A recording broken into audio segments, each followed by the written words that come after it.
Hello guys, আসসালামু আলাইকুম, welcome to my another blog. তো আজকের ভিডিওতে আমি দেখেন আমার বই নিয়েছি। নেওয়ার পরে দেখেন আমি কি খুশি, ব্যাগটা কাঁধে নিয়ে। এই যে আমার বান্ধবী আরিয়া এখানে দাঁড়িয়েছেও, এই যে দেখেন আমি কি খুশি। ও এখানে হাই দিয়ে দিল। আমি স্কুলে গেছিলাম আর পাশে মিশকা আমার বান্ধবী। তো আমি স্কুলে গেছিলাম আজকে আমার তৃতীয় দিন ছিল স্কুলের। আমি অনেক খুশি কারণ আজকে আমার আম্মু বই নিয়েছে। তারপরে এই দেখেন আমাদের স্কুল ড্রেস এখন বেশি।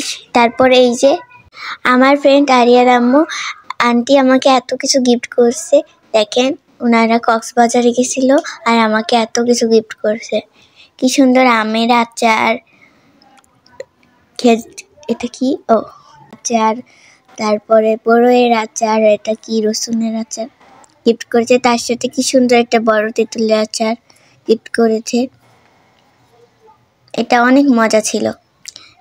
তারপরেই দেখেন আরেকটা গিফট করছিল, কিন্তু এটা আমি আগে খেয়ে নিছি। তারপরে এই যে কি সুন্দর একটা ব্রেসলেট, তার সাথে কি সুন্দর একটা চেন, মানে মালা এটা বলে, হ্যাঁ। আর আমি পাশে পুতুল দিয়ে খেলছিলাম। এইগুলো আমার খুবই পছন্দ হয়েছে। Thank you aunty. Bye bye. আজকের মতো ভিডিওতে তো ছিল।